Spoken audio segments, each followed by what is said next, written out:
No continente americano há todo tipo de pessoas e todo tipo de intenções que cada uma delas tem.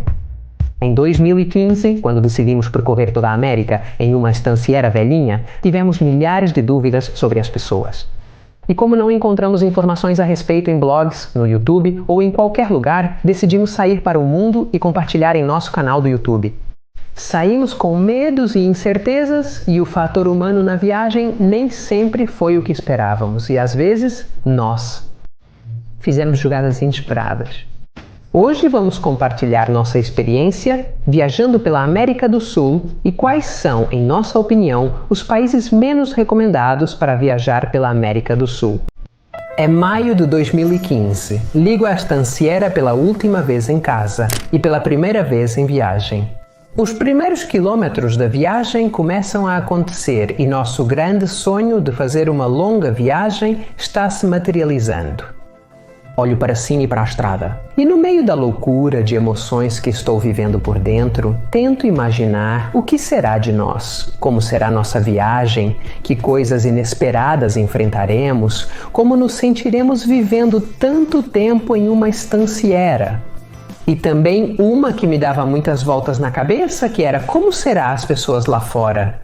Um medo que tive desde o momento em que decidimos viajar em um veículo é que o veículo seja uma barreira que limite meu contato com as pessoas. Sentia que se viajássemos de mochileiros, ao estar mais exposto, teria maiores oportunidades de conectar e realmente acreditava nisso. Sentia que isso ia ser uma barreira.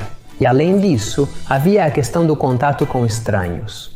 Venho de uma cidade em Entre Rios, onde tudo é mais calmo. Mas desde que cheguei a Buenos Aires, comecei a sentir como estava me fechando pouco a pouco para o contato com pessoas desconhecidas. E tinha dúvidas sobre como iríamos lidar com a visita a lugares onde eu não conhecia ninguém e não sabia como me sentiria. Por fim, e para fechar o combo de perguntas que giravam na minha cabeça, tinha certas dúvidas sobre alguns países pelos quais passaríamos em nosso percurso. Você viu que quando começa a contar o desejo de sair em uma viagem longa como a que nós íamos fazer? A grande maioria das pessoas te diz que você está louco, que como você vai fazer, de onde você vai tirar o dinheiro, que tenha cuidado e te enchem de advertências sobre os lugares. Mas felizmente, ao iniciar a viagem, tínhamos uma lista de familiares e amigos que queríamos visitar em nosso percurso pela Argentina. E por essa razão, nossa primeira parada foi a 30 quilômetros de onde saímos, em Luján. Depois, fomos onde compramos a estanciera, para a pequena cidade onde nasci, para Córdoba, onde tínhamos vários parentes e estivemos visitando e passeando com eles. E de repente, em menos de um mês de viagem, a lista de familiares e amigos se esgotou. E onde vamos dormir agora? Se vocês não conhecem nossa história ou não assistiram ao vídeo anterior, deixem-me contar que saímos com muito pouco dinheiro e tivemos que gerar renda ao longo do caminho para poder continuar. Não tínhamos dinheiro para pagar a acomodação. A única opção foi dormir na rua. Estamos falando de 2015, quando não existiam aplicativos de viagem marcando pontos seguros para dormir, que hoje são super comuns. Mas naquela época, a decisão era tomada por pura intuição. E uma das primeiras noites dormindo na rua, tivemos uma surpresa desagradável. Muitos dos familiares que se despediram de nós, assim como pessoas que encontrávamos no caminho, nos enchiam de advertências sobre San Miguel de Tucumán. Que tentássemos evitar, que se tornou perigoso, que era melhor continuar. Éramos viajantes novatos, então levávamos esses avisos a sério. Então decidimos parar um pouco antes da capital, em Simocá. À beira da estrada havia um posto de gasolina. Estacionamos, colocamos nossa lona protetora e dormimos. Ou tentamos dormir. De repente, de madrugada, acordamos com música super alta, vindo de um carro que havia estacionado bem ao nosso lado. De dentro eu não conseguia correr a lona e também não queria descer. Mas olhando para frente pude ver que tudo estava completamente escuro e que o estacionamento estava vazio. Só havia este carro colado ao nosso, com alguém que subia e descia do carro com música excessivamente alta. E nós de dentro sem conseguir ver nada. A situação era estranha e já não sabíamos o que fazer, então chamamos a polícia e quando ela chegou, este carro acelerou e se foi.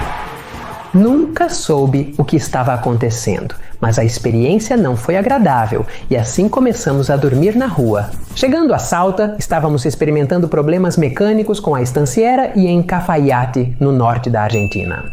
Acabamos dormindo em qualquer rua porque a van não queria ligar e não tínhamos ideia do que estava acontecendo. Em um desses dias, aparece um senhor que se apresenta como José e diz que nos viu estacionados ali por vários dias e perguntou se tínhamos algum problema. Relatamos o problema da van a ele, que nos disse para não nos preocupar e ir à sua casa para ajudar a resolver. Naquele momento, parecia estranho que uma pessoa aparecesse assim do nada e nos convidasse para a sua casa para consertar nosso problema mecânico. Por um lado, havia a desconfiança que poderíamos sentir porque não o conhecíamos, mas também a desconfiança que ele poderia sentir conosco, porque éramos de fora e ele não nos conhecia. Mas passamos vários dias tentando soluções que não resolveram nada, então nos olhamos sem pecado, decidimos aceitar e fomos para a casa dele. José daria o pontapé inicial nesta viagem para começar a sentir que não estávamos sozinhos. Não só resolveu o problema da van, que estava relacionado ao carburador, mas também nos apresentou à sua família. Ficamos vários dias em sua casa e até nos permitiu que o gravássemos, mostrando-nos o processo de desmontagem e limpeza do carburador. Caso nos acontecesse uma situação similar no futuro. Este funciona com o combustível que sobe e desce, bloqueando a entrada de combustível. Enche isto e... Sim, pronto, como...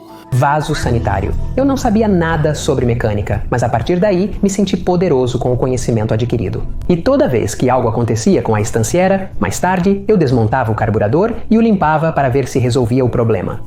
Nunca, de todas as vezes que retirei o carburador para limpá-lo, jamais resolvi nada limpando o carburador. Mas pelo menos me servia para quando me perguntavam: você deve saber muito de mecânica para sair em uma viagem tão longa com esta caminhonete? Eu dizia a eles que sabia trocar pneus, limpar o carburador, o básico, além de José e seu convite. Na casa, passávamos por pequenas vilas onde as pessoas queriam compartilhar e mostrar sua arte conosco. O fio por baixo, o buraco, artesãos que nos mostravam como faziam seus artesanatos. Para que possamos replicar e assim continuar financiando o nosso pega um isqueiro e queima. Começávamos a ver que as pessoas não eram indiferentes à nossa passagem por sua cidade ou vila, que se interessavam pelo que fazíamos. E sempre os encontrávamos dispostos a dar uma mão, a ter um momento de conversa e a compartilhar experiências. Até cortavam nosso cabelo em suas casas.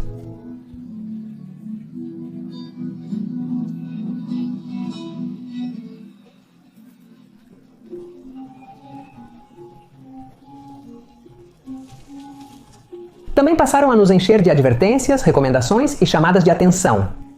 Que na Bolívia eles não gostam de argentinos, que lá as pessoas não são tão amigáveis, que é perigoso e que precisamos ter cuidado. E somado a todos esses avisos, entramos na Bolívia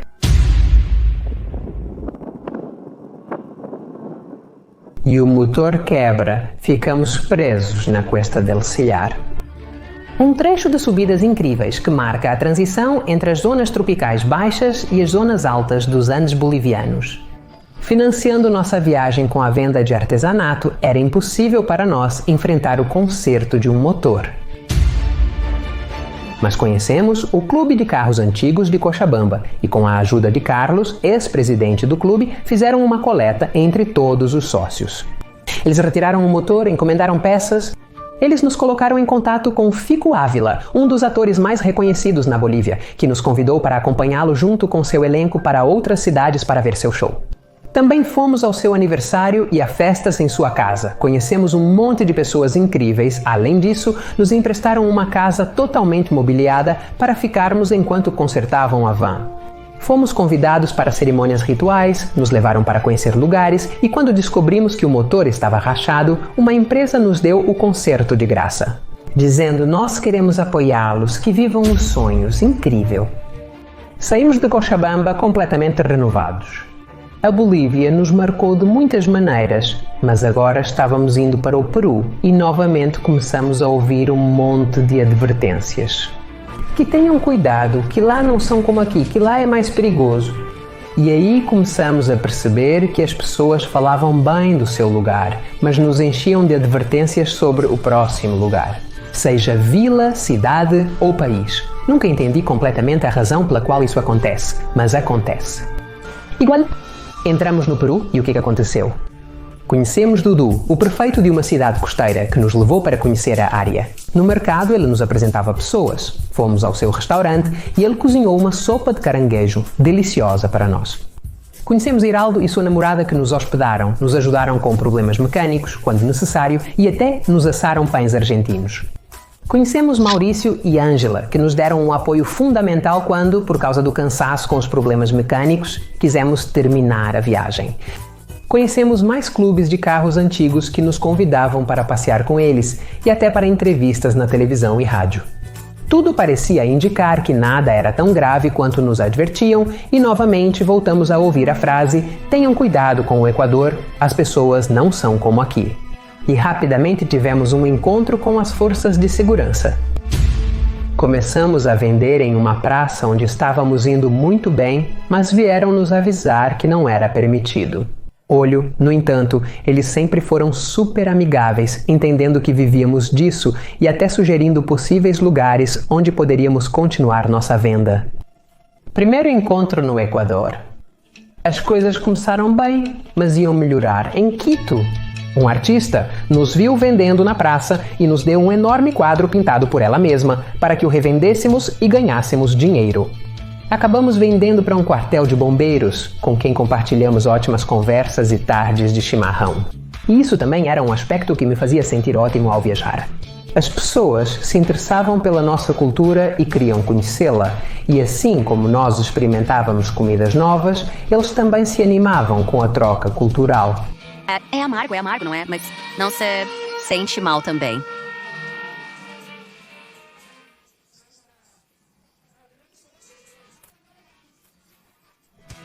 Mas também nos tratavam de tal forma que até nos animamos a fazer algo que há algum tempo desejávamos fazer e estávamos planejando. Mas não encontrávamos um lugar onde fazer isso. Era uma renovação completa do interior da estanciera. Conhecemos Peter e Geline, que nos convidaram para ficar no hotel deles, nos apresentaram aos seus amigos e na casa de um deles foi onde fizemos a renovação. Comemos churrascos, experimentamos novas sobremesas, saímos para passear pela área e até tomamos um delicioso Fernet. Que lindo Equador! Foi uma loucura de pessoas bonitas, lugares incríveis, comidas exóticas e experiências inesperadas.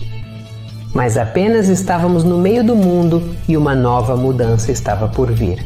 De país, estamos a 30 quilômetros da fronteira com a Colômbia. Tudo ficou em silêncio e a gorda disse: "Me dá um frio na barriga entrar em um novo país." "Por que, meu amor?" "Tudo novo." Já conhecíamos o Equador mais ou menos. Mas antes de entrar não conhecíamos o Peru. Estava muito assustada.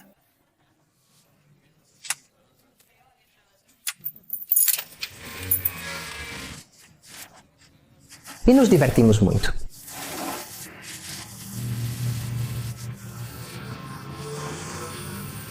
Na gravação.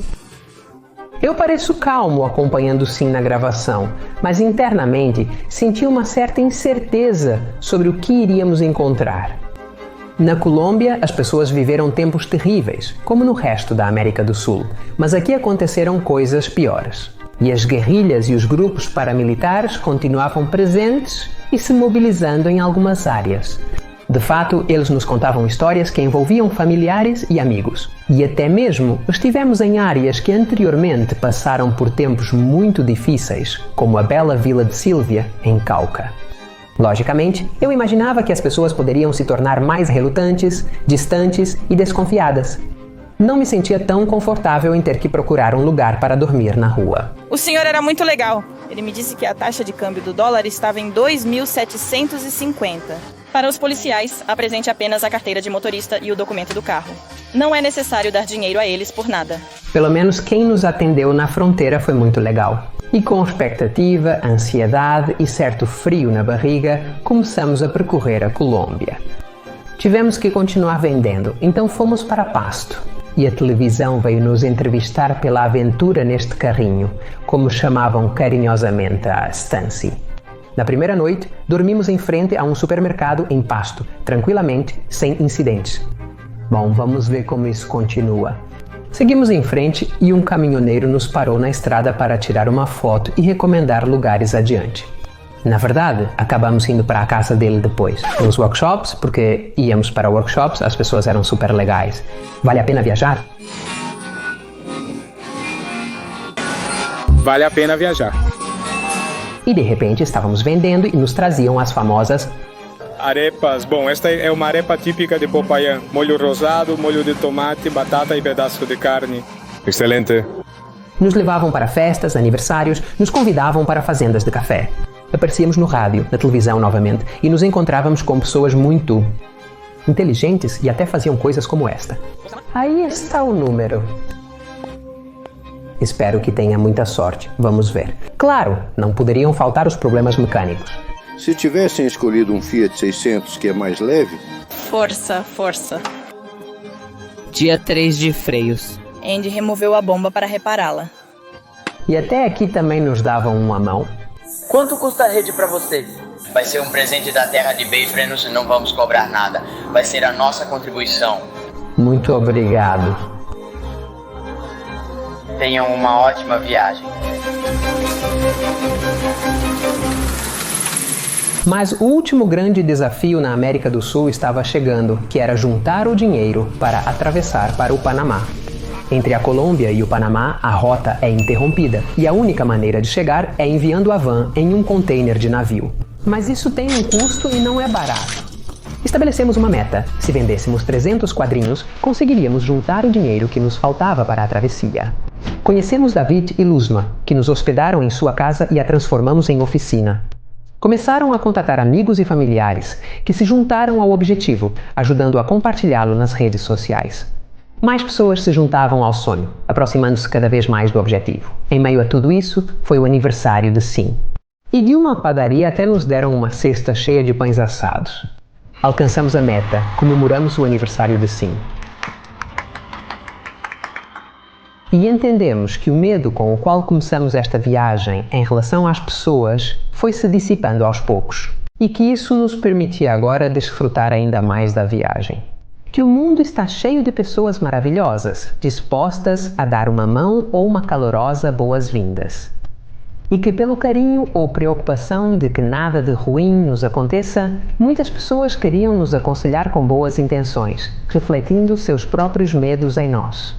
Mas que se tivéssemos prestado muita atenção em ouvir esses medos alheios, certamente teríamos perdido a chance de viver experiências incríveis como as que vivemos, que nos marcaram positivamente para toda a vida. Na viagem, as pessoas nem sempre foram como esperávamos, foram muito mais, nos proporcionando surpresas inesperadas que nos surpreendiam com sua gentileza e hospitalidade, mesmo sem nos conhecer. Os países menos recomendáveis para visitar na América do Sul são aqueles onde reina a indiferença e a falta de empatia. Onde as pessoas não se importam com o estrangeiro nem estão interessadas em que você tenha uma boa imagem do país. Onde você se sente sozinho e inseguro e não tem a quem recorrer. Nós percorremos todos os países da América do Sul e estamos ansiosos para conhecer os que nos faltam. Mas o que sabemos é que nenhum dos países em que estivemos se encaixa com a lista anterior. É impressionante como nos receberam, como nos trataram e como são. É impressionante, mas eles são assim. E por essa razão, viajar vale a pena.